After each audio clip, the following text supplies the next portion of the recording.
अब न बनाओ कोई नया किस्सा, बेटी को भी दो समाज में हिस्सा, बेटी को अधिकार दो, बेटे जैसा प्यार दो। तो देख रहे हैं स्पोक्स पर्सन। जैसा कि आपको पता है कि हरियाणा में इस वक्त चुनावी माहौल है और इसी चुनावी माहौल को देखते हुए हमने फिर सरपंच सीरीज़ को शुरू किया, जिसके हम अपन 4 एपिसोड ऑलरेडी डाल चुके हैं, जिसमें हमने आपको मुंडिया खेड़ा गांव के 4 सरपंचों के बारे में उनसे आपकी बातचीत करवाई, हमने सवाल किए, उन्होंने जवाब दिए। और कल यानी 30 तारीख को हरियाणा में जिला पार्षद और पंचायत समिति के जो इलेक्शन हैं वो कंडक्ट हो चुके हैं और अभी वो अलग अलग फेज़ में होंगे। और अभी 2 तारीख को यानी परसों हरियाणा में सरपंच के लिए जो इलेक्शन है वो कंडक्ट करवाए जाएंगे। तो इसी कड़ी में आज मैं आप लोगों के लिए ख़ास मेहमान को लेकर हाजिर हूँ अपने इस 5वें एपिसोड में। और उनके बारे में मैं आपको बता दूं कि जैसे ही वो सबसे पहली बात कि वो एक महिला उम्मीदवार हैं और उससे भी बड़ी बात जो है वो वीडियो में आपको बताएंगे। और इस वक्त तो मेरे साथ मैं आपको उनसे रूबरू करवाता हूँ, मेरे साथ यहीं बैठी हैं। इनका नाम आरती राव। आरती राव। अच्छा मैडम, सबसे पहले हमारे दर्शकों को नमस्कार कर दो। नमस्कार और बहुत बहुत धन्यवाद कि आपने मेरे को मौका दिया अपने विचार रखने का। Thank you. दोस्तों, इनसे मिलवाने का ख़ास जो मेरा मकसद था वो यही था कि मैं ये दिखाना चाह रहा था कि सरपंच आपने बहुत देखे होंगे। सरपंच का जब जहन में ख्याल आता है तो एक इमेज निकलती है, और इमेज निकलती है कि सरपंच कौन होता होगा। तो उसके बारे में ख्याल आता है कि या तो गाँव का कोई बुजुर्ग आदमी या कोई थोड़ा बड़ी उम्र का आदमी। लेकिन जब मुझे इनके बारे में पता चला तो मेरे को लगा कि इनका इंटरव्यू करना चाहिए, इनसे पूछताछ करनी चाहिए और सवाल जवाब करेंगे। तो मैडम, आपका गांव कौन सा है? सलीमपुर तुर्कियावास। सलीमपुर तुर्कियावास, तहसील अटेली। तो दोस्तों, इस वक्त गांव सलीमपुर और तहसील अटेली, ज़िला महेंद्रगढ़ की इस पृष्ठभूमि पर मैं खड़ा हूं और मेरे साथ आरती जी हैं और अब इनसे बातचीत की प्रक्रिया अपन आगे शुरू करेंगे। तो मैडम, आपके गाँव से कितनी सरपंच की सीटें हैं? अभी 7 उम्मीदवार हैं सरपंची के लिए। सरपंच के लिए 7 उम्मीदवार और सारी फीमेल? हाँ, फीमेल सीट आई अब की बार हमारे गांव में। और आप सबसे युवा होंगे उनमें? बिल्कुल, सबसे युवा हूँ और मैं लड़की हूँ, बाकी सारी लेडीज़ हैं। तो मैडम, बात का सिलसिला शुरू करेंगे आपकी पढ़ाई से। कितना पढ़े लिखे हो आप? मैं एमकॉम कर रही हूँ, अभी चल रही है मेरी, कंप्लीट नहीं हुई है, सेंट्रल यूनिवर्सिटी महेंद्रगढ़ से। अच्छा, एमकॉम सेंट्रल यूनिवर्सिटी महेंद्रगढ़ से, ठीक है। और आपने अपनी 10वीं 12वीं की जो क्वालिफिकेशन वो कहाँ से की थी? देखो, जो मैंने 10th की है वो की है गवर्नमेंट स्कूल बोचड़िया से। 12th की है मैंने चंपा देवी गर्ल्स स्कूल है, गवर्नमेंट ही है, अटेली से। और मैंने बीकॉम ऑनर्स किया है दिल्ली यूनिवर्सिटी दौलत राम कॉलेज से। उसके बाद मैं एमकॉम कर रही हूँ सेंट्रल यूनिवर्सिटी जांटपाली महेंद्रगढ़ से। अच्छा, आपने दौलत राम कॉलेज दिल्ली यूनिवर्सिटी के अधीन आपने एमकॉम किए हैं। अच्छा, तो ये इसीलिए ख़ास बात थी मेरे लिए कि मेरे जहन में सवाल था कि अचानक से, भाई आप तो जैसे इतना पढ़े लिखे हो, अभी आप सेंट्रल यूनिवर्सिटी से भी पढ़ रहे हो, तो आप तो कोई भी बढ़िया जॉब कर सकते थे, कोई भी एग्ज़ाम क्वालिफाई कर सकते थे और आप अपनी लाइफ सेट कर सकते थे। बट अचानक से इस सरपंची का ख्याल जो आया, ये मेरे थोड़े दिमाग में जचा नहीं। तो मैं जानना चाह रहा हूँ कि ये ख्याल आपके मन में आखिर आपकी वजह से आया या आपके परिवार ने ऐसा कोई दबाव दिया कि आपको सरपंची के लिए खड़ा होना चाहिए, ऐसा कुछ? नहीं, दबाव तो कुछ नहीं आया। एक्चुअली हुआ क्या कि पहले मेरे पापा जो हैं वो खड़े हो रहे थे सरपंची के लिए जी। बाद में आई फीमेल की सीट। उसके बाद ऐसा मेरे पे कोई प्रेशर तो नहीं डाला गया कि मतलब इसको खड़ा करे। बाकायदा मेरे से पूछा भी गया था, राय भी ली गई थी। तो मतलब मेरे मन में एक क्वेश्चन आया, जैसे कि हमारे गांव में क्या है, और जो 6 लोग खड़े हैं वो है महिलाएं, ठीक है। और जो मेन बात होती है वो ये होती है कि जो महिलाएं हैं उनका सिर्फ नाम चलता है कि जैसे महिलाओं की सीट आई है तो महिलाओं का, जैसे किसी ने अपनी वाइफ का लगा दिया, किसी ने अपने बेटे की का लगा दिया, लाइक दूर दूर तक की भी, रिश्तेदारी तक का भी लगा देते हैं। और बाकी जो रही बात सरपंची की कामकाज करने की, सारे वो सब करते हैं जो उनके मेल हस्बैंड होते हैं या जैसे ससुर हो गया, जो भी है वो करते हैं। ऐसे मतलब पिछले बार भी हुआ था, जो महिलाएं होती, किसी को गांव में, आधे गांव को तो पता भी नहीं होता कि हमारी सरपंच कौन है, क्योंकि वो ना तो कभी आती है ग्राम पंचायत में, ना गांव में हिस्सा लेती है, ना कुछ करती हैं, वो घूंघट के पीछे रहती हैं, तो वो अपने विचार नहीं रख पाती। तो दोस्तों, ये चीज़ तो मेरे साथ भी हुई थी कि हमारे गांव में हुआ क्या था कि सरपंच के बारे में मेरे को पता चला तो मेरे दिमाग में ये था कि एक मेल सरपंच है, मुझे लगा यही सरपंच है। लेकिन बाद में मेरे को पता चला कि वो फीमेल, उनकी जो वाइफ थी वो सरपंच थी। तो ये चीज़ पता नहीं होती गांव में अक्सर। अच्छा, मेरा दूसरा सवाल कि आपको कभी रिश्तेदारों की तरफ से आपके दोस्तों की तरफ से या आपके जो भी दोस्त हैं उनके तरफ से कभी ये आया हो कि छोड़ यार ये क्या सरपंची वरपंची में क्या आपने मतलब पैर जमाए हो, तो ऐसा कुछ? नहीं, मैंने अपने मतलब दोस्तों किसी ने डीमोटिवेट किया हो? नहीं, मैंने अपने दोस्तों को तो बताया ही नहीं है। अच्छा, दोस्तों को नहीं बताया। पर अब धीरे धीरे ना उनको पता चलने लग रहा है। अच्छा, पता चलने लग रहा है, तो उसके बाद वो कुछ उनका कुछ रिएक्शन? हाँ, अभी आज 2 लोगों का मतलब फ़ोन आया ऐसे, तो पूछ रहे कि कहाँ है, क्या कर रही है? मैं कहा कुछ नहीं, 2 के बाद आऊँगी मैं, 2 को इलेक्शन है। तो बोले कि वोट डालेगी? मैं कहा हाँ वोट डालूंगी। बोले वोट डालेगी या वोट मांग रही है तू? तो मैं कहा दोनों ही काम कर रही हूँ, वोट भी डालूंगी, खुद का ही डालते हैं अब की बार। बोले सही है, करना भी चाहिए। सही है भाई, स्पोर्ट भी करने आना चाहिए फिर तो। अच्छा, मेरे को ये बताओ, जैसे आप दिल्ली यूनिवर्सिटी से पढ़े और वहाँ पे आपने कोई इलेक्शन विलेक्शन लड़े हो, मतलब ऐसा कोई अनुभव? नहीं, मेरा ऐसा कोई अनुभव नहीं है, मैंने कोई इलेक्शन नहीं लड़ा। बाकी मेरे फैमिली में भी कोई पॉलिटिशियन नहीं है, ये फर्स्ट टाइम ही है। अच्छा, आपके परिवार में आज से पहले राजनीति से कोई मतलब नहीं है? मतलब सरपंच वरपंच आपके परिवार से कोई नहीं है? हाँ, ठीक है। अच्छा, मेरे को ये बताइए, जैसे कि अभी आपने 2 तारीख को इलेक्शन है, तो इलेक्शन की जो तैयारियाँ वो किस हिसाब से चल रही हैं? तैयारियां ज़ोरों शोरों से चल रही हैं, कुछ हमने नई चीज़ें भी की हैं। जैसे कि आज तक किसी भी सरपंच उम्मीदवार ने अपने मतलब ना तो ऐसे कोई इंटरव्यू वगैरह दे के जैसे बताया है, अपने विचार रखे हैं, वो किया है। मैंने नुक्कड़ सभाएं भी रखी हैं, मैंने गांव में जाके अपने मतलब विचार रखे हैं कि मैं कैसे बाकी कैंडिडेट से अलग हूँ, मेरे को क्यों वोट देना चाहिए, कि ऐसी मतलब मैं क्यों खड़ी हुई हूँ।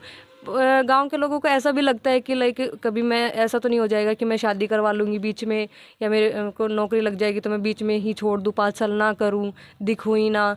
तो काफ़ी सारी चीज़ें आती हैं कि जैसे अभी तो एज भी कम है, तो इसके लेके नुक्कड़ सभाएं रखी हैं हमने। परसों ही रखी थी गाँव में। अच्छा, हाँ, ये सवाल तो खैर मैं करने वाला ही था, आपने पहले जवाब दे दिया कि मेरे जहन में भी सवाल था कि अभी 5 साल के लिए आप सरपंच चुनी जाएंगी, कोई भी गांव से कोई भी चुना जाए। मैं अभी मानता हूं कि अगर आपको चुन लिया जाए 5 साल के लिए, तो अगर 5 साल के दौरान अगर आपकी शादी वादी हो गई तब? नहीं, शादी तो नहीं होगी इतनी जल्दी, शादी तो करवानी नहीं है अभी। अच्छा, नहीं होगी, हाँ ठीक है।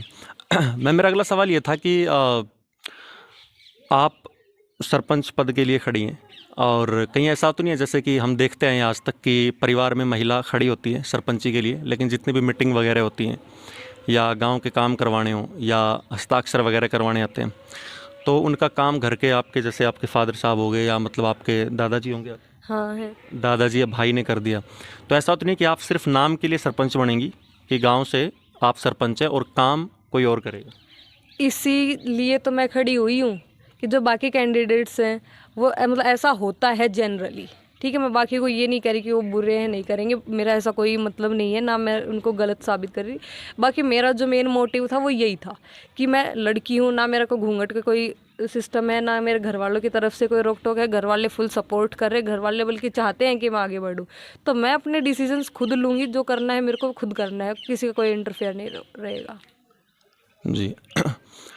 दोस्तों, आज की सबसे बड़ी बात यही है कि समाज का जो यूथ है वो सुधर रहा है, समझ रहा है राजनीति की तरफ, और अब उन्हें भी पता चल गया कि गांव का विकास क्यों नहीं हो रहा है, क्योंकि इसके पीछे वजह ही होती है कि या तो जो सरपंच है वो इतने ज़्यादा पढ़े लिखे नहीं होते, उन्हें पता नहीं होता कि किस तरीके से काम किया जाए। मेरा अगला सवाल ये है कि अगर जिला स्तर पर योजनाएँ आती है गाँव के लोगों के लिए, और उसके 2 मेजर रीज़न ये होते हैं कि वो गांव के लोगों तक पहुंच नहीं पाती। पहला ये कि कुछ या तो भ्रष्ट अफसर होते हैं, जिला स्तर पर बात कर लें या राज्य स्तर पर बात कर लें, कि जिनकी वजह से वो योजनाएं गांव तक नहीं पहुंचती, या कुछ सरपंच ऐसे होते हैं जिनको पता नहीं होता कि वो योजनाएं गांव तक पहुंचाई कैसी जाएं। तो अगर आपको सलीमपुर गाँव सरपंच पद के लिए चुनता है, तो क्या उन योजनाओं का लाभ आपके गाँव के लोगों तक पहुँच पाएगा? बिल्कुल पहुँचेगा।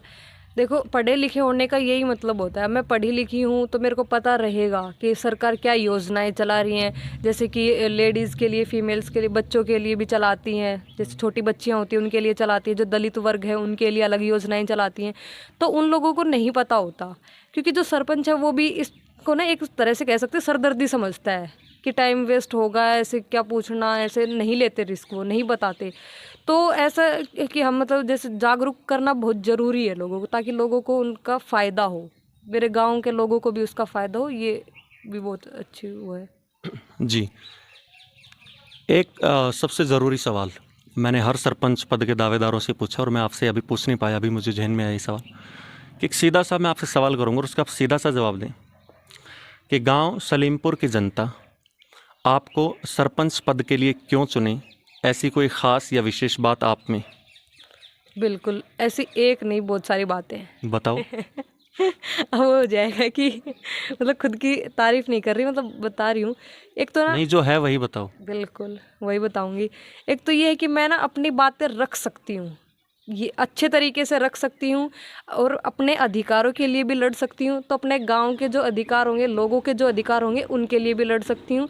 उनको किस तरीके से लाभ पहुँचाया जाए, क्या क्या मैं कर सकती हूँ, वो चीज़ मैं बहुत अच्छे तरीके से कर सकती हूँ। मतलब बहुत अच्छे तरीके से कर सकते हो, मतलब एक बार इसको थोड़ा सा मेरे को ये समझाइए। जैसे आपको क्या लगता है कि आपके गांव में इस वक्त किस मेजर चीज़ की ज़रूरत है जो अभी आपको लगता है कि होनी चाहिए बट वो गांव में नहीं है? देखो, ऐसे जैसे अभी मैं रास्ते से आया था पीछे, ये गढ़ी खारवाड़ा उस रोड से, तो वो रास्ता भी ख़राब था, तो ऐसा कुछ आपको लगता है? हाँ, हमारे गांव में है ऐसे 2-3 जगह जहाँ पर रास्ता ख़राब है, पानी भरता है। उसका एक तो है कि मतलब ना, एक जगह है जहाँ पर जैसे गांव को बारिश होती है तो सारा पानी ढल के वहीं आता है, तो उसका कोई परमानेंट सॉल्यूशन अभी तक हुआ नहीं है। तो पहला तो यही रहेगा कि उसका कुछ सॉल्यूशन किया जाए।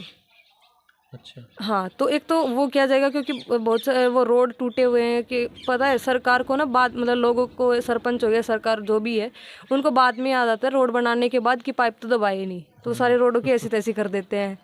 सही बात है ना। हाँ, तो वो जो सारे रोड खराब है वो सही किए जाएंगे। दूसरा जो है वो लाइब्रेरी, जो गांव के बच्चे हैं, जैसे लड़कियां हो गई, तो पेरेंट्स ना भेजते नहीं है लाइब्रेरी में, अकेले जाना पड़ता है। जी। हाँ, ये लाइब्रेरी का सवाल हमारे जैसे, मैं भी हमारे गांव के जो सरपंचों को मैं कवर कर रहा था ना, तब गांव के ग्रुप में ये चीज़ें आई थी हमारे गांव में भी कि गांव में 2 चीज़ें होनी चाहिए, एक लाइब्रेरी और एक बताया गया था कि गांव में अच्छा सा ग्राउंड होना चाहिए ताकि जो खेल की जो भावना है या खेल कूद के प्रति बच्चे प्रोत्साहित हो उसके। तो आप बताइए अपने गाँव के हाँ, बारे में। हमारे गांव में एक लाइब्रेरी होनी चाहिए, एक पार्क होना चाहिए। पार्क नहीं है, स्पोर्ट्स ग्राउंड है, बस वो नाम मात्र का है, बस उसको सुधार करना है ताकि हमारे जो यहाँ के जो खिलाड़ी हैं वो आगे बढ़ने का मौका मिले, वो अच्छे से खेल पाए और उनको सारी सुविधाएं मिले। वो जो नाम मात्र का ग्राउंड है उसका डेवलपमेंट हो। जी। अगर आपने लाइब्रेरी बना दी और अगर बच्चों का रुझान उस लाइब्रेरी की तरफ नहीं है तो फिर आप क्या करेंगे? बच्चों का रुझान फॉर्मल सा क्वेश्चन है। नहीं, बच्चों का क्या, आजकल तो बहुओं का भी रुझान होता है कि घर से काम काज से पीछा छूटे तो लाइब्रेरी जाके पढ़ने का, तो उनके पास बहुत अच्छा मौका होगा। तो दोस्तों, जैसे मैंने कहा था कि देश बदल रहा है, सोच बदल रही है और देश का जो भविष्य है अब जैसे वो कहते हैं ना कि भाई हमारी लड़कियां क्या लड़कों से कम है, या हरियाणवी में शायद हमारी छोरियां के छोरों तक कम है, ऐसा ही कुछ।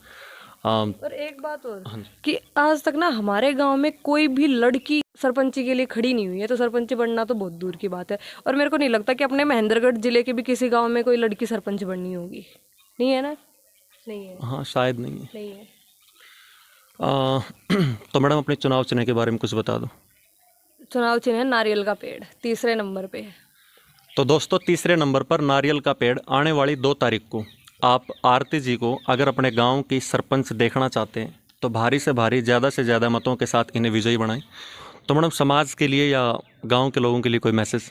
जी बिल्कुल, मैं एक ही मैसेज देना चाहूँगी कि अब न बनाओ कोई नया किस्सा, अब न बनाओ कोई नया किस्सा, बेटी को भी दो समाज में हिस्सा, बेटी को अधिकार दो, बेटे जैसा प्यार दो। बेटे को अधिकार दो, बेटे जैसा प्यार दो। तो दोस्तों, इसी कड़ी के साथ हम इस वीडियो को यहीं पे ख़त्म करते हैं और सरपंच सीरीज़ के 6ठे एपिसोड में हम आपकी मुलाकात करवाएंगे दूसरे सरपंच दावेदार से। और तब तक के लिए आपसे एक ही दरख्वास्त है कि डटे रहिए, टिके रहिए और स्पोक्स पर्सन को अपना भरपूर प्यार दीजिए। और तब तक के लिए थैंक यू।